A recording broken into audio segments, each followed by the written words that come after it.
అందరికీ నమస్కారం. గత 2 రోజుల క్రితం కృష్ణబాబు కాలనీలో ఒక మహిళ పట్ల జరిగిన అరాచకం ప్రతి ఒక్కరికి ఇప్పుడు రాష్ట్ర వ్యాప్తంగా తెలిసిన విషయం. అయితే ఈ విషయానికి సంబంధించి దాని తాలూకు చర్యలకు సంబంధించి మహిళా కమిషన్ దగ్గర నుంచి కూడా ప్రతి ఒక్కరూ దీనికి తీసుకున్న చర్యలేంటో చెప్పడం జరిగింది. ఈరోజు పోలీస్ స్టేషన్‌లో దీనికి కారకులైన వాళ్ళు శిక్షను అనుభవిస్తూ ఉన్నారు. అయితే ఈ పరిస్థితుల్ని వక్రీకరిస్తూ, కొత్త కథనాల్ని సృష్టిస్తూ ఈరోజు కొంతమంది నాయకులు తమ రాజకీయ లబ్ధి కోసం వాడుకుంటూ, వినూత్నమైన వీడియోలు చేస్తూ, అది మళ్ళీ ప్రజల్లోకి సోషల్ మీడియాలోకి సర్క్యులేట్ చేయడం మొదలుపెట్టారు. ఇందులో భాగంగా మన అంబటి రాంబాబు గారు, మనకందరికీ సుపరిచితులే.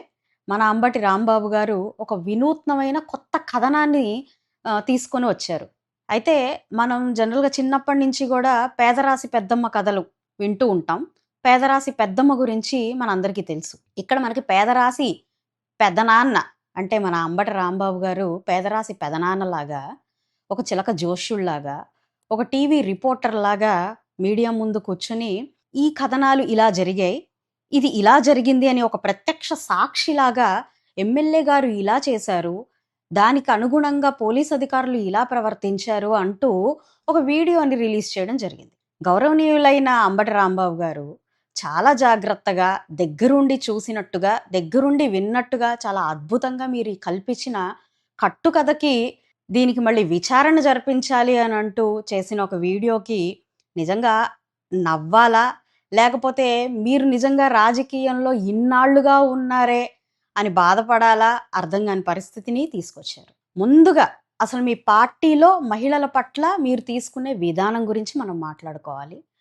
ఏదైనా ఒక అరాచకం జరిగిన తర్వాత దానికి మీరు ప్రతిస్పందించే విధానం గురించి కూడా మాట్లాడుకోవాలి.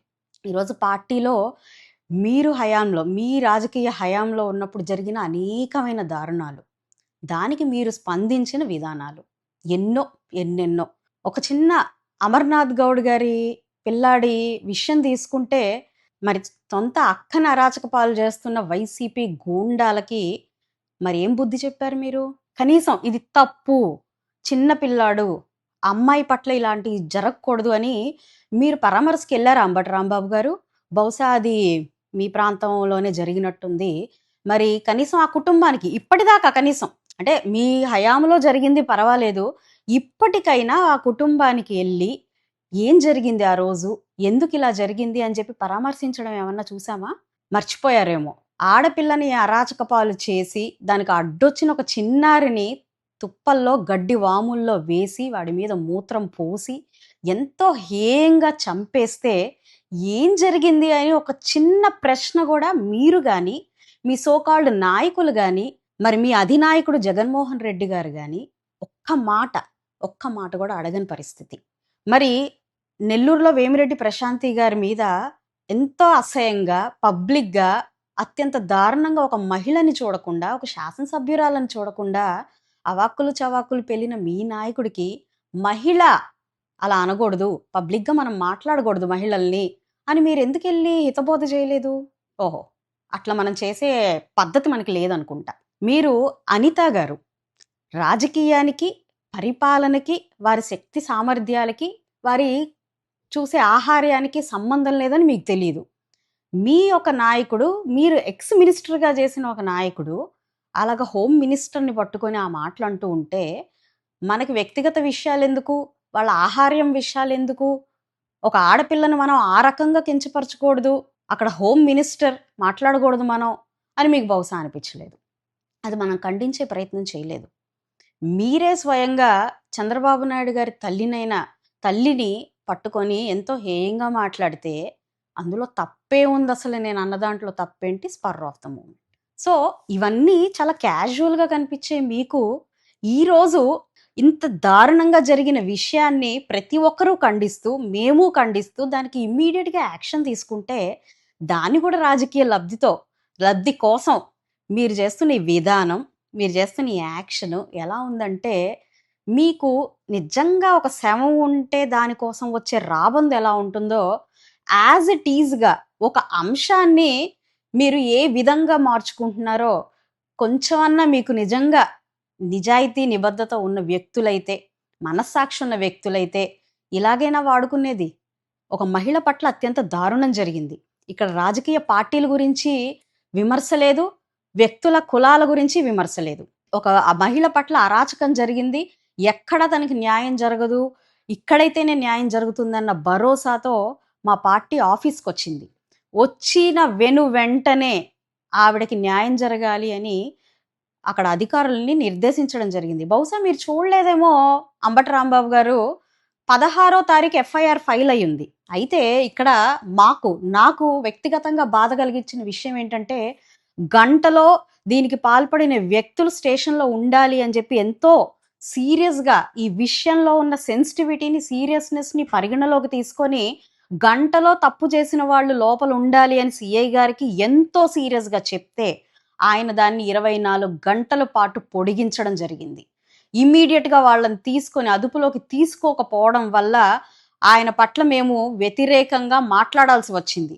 ఇది ఇలా ఎందుకు చేయాల్సొచ్చింది మీరు? ఒక మహిళ పట్ల జరిగే విషయాన్ని సర్వసాధారణమైన విషయంగా ఎందుకు పరిగణించారు?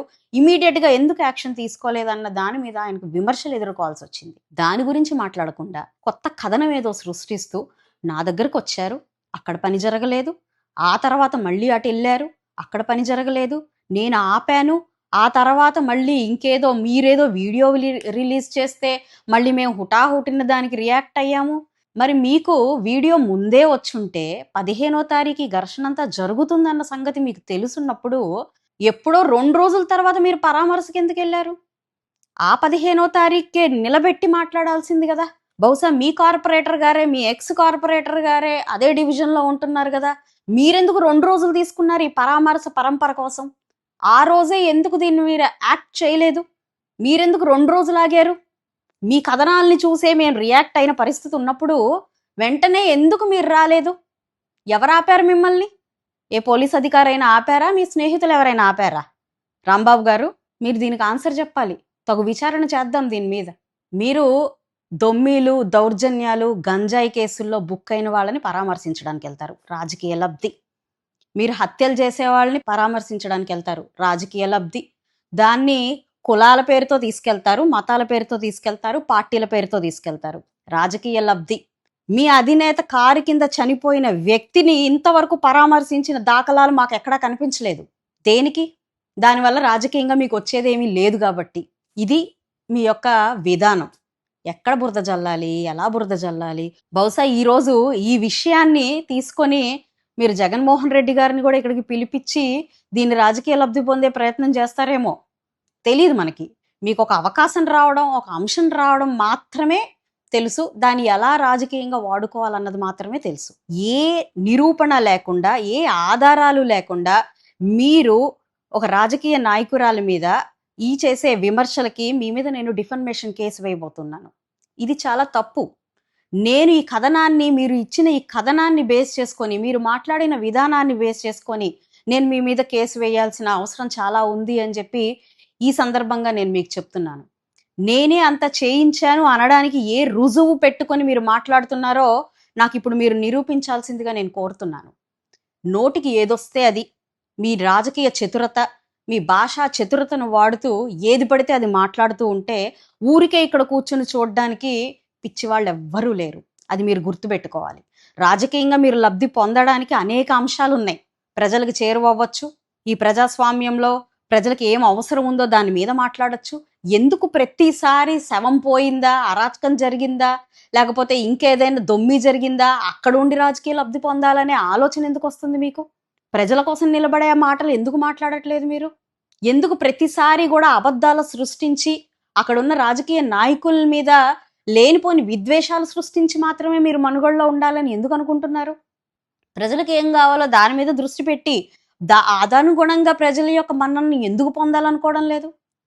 ఎందుకు అనుకోవడం లేదు అనంటే ఆ పాత్ర కూడా ఇక్కడ ఏదైనా తప్పు జరిగినా, ఇక్కడ ప్రజలు ఏదైనా ఇబ్బంది పడుతున్నా, స్వపార్టీ అయినా, మేము అధికారంలో ఉన్నా మేమే విమర్శించే పరిస్థితి ఇక్కడ ఉంది.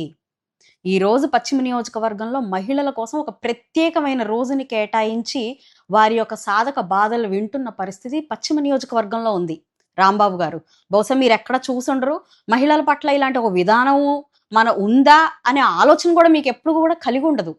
అలాంటిది ఈరోజు మహిళల కోసం ప్రత్యేకమైన ఒక విధానంతో పశ్చిమ నియోజకవర్గంలో ముందుకు వెళ్తూ ఉంటే, మీరు ఇంతటి అరాచకం ఒక మహిళా ఎమ్మెల్యే చేసిందేమో అనే విధానంతో మాట్లాడుతున్నారు చూసారా? ఇంతకంటే రాజకీయ లబ్ధి కోసం దిగజారిపోయే తత్వం ఇంక ఎవరికీ ఉండదేమోనని చెప్పి మీరు అర్థం చేసుకోవాలి. ఈ పరిస్థితిని కూడా ఒక మహిళ నిజంగా ఎంతో దారుణానికి గురైన పరిస్థితిని కూడా ఇంత హేయంగా వాడుకోవడానికి సిగ్గుగా అనిపించట్లేదా మీకు? ఇమ్మీడియట్‌గా 24 గంటల్లో తీసుకున్న చర్య మీద ఇంకా మీరు ఏం కోరుతున్నారని మీరు దీన్ని ఇలాగ సర్క్యులేట్ చేస్తూ రకరకాల భిన్నాభిప్రాయాలతో, భిన్న కథనాలతో ముందుకు వెళ్తున్నారో మీరు నాకు వివరణ ఇవ్వాలి. ఏ రాజకీయ లబ్ధి లేకపోతే ఇలాంటి జరిగిన విషయం కోసం మీరు వారి ఇంటికెళ్ళి మరీ మీరు పదే పదే వక్రీకరించి మీరు వాయిస్ ఇవ్వాలి అని చెప్పి ఎందుకు అడుగుతున్నారో నాకు ఈరోజు సమాధానం చెప్పాలి.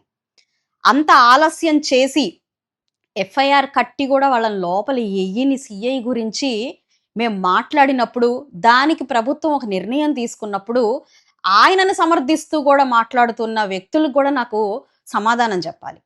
ఈ విధానం కరెక్ట్ కాదు. రాజకీయ లబ్ధి కోసం ఒక మహిళ అనుభవించిన క్షోభని పదే పదే మీరు వాడుకుంటున్న విధానం మంచిది కాదు. దీన్ని మీరు కట్టిపెట్టాలి.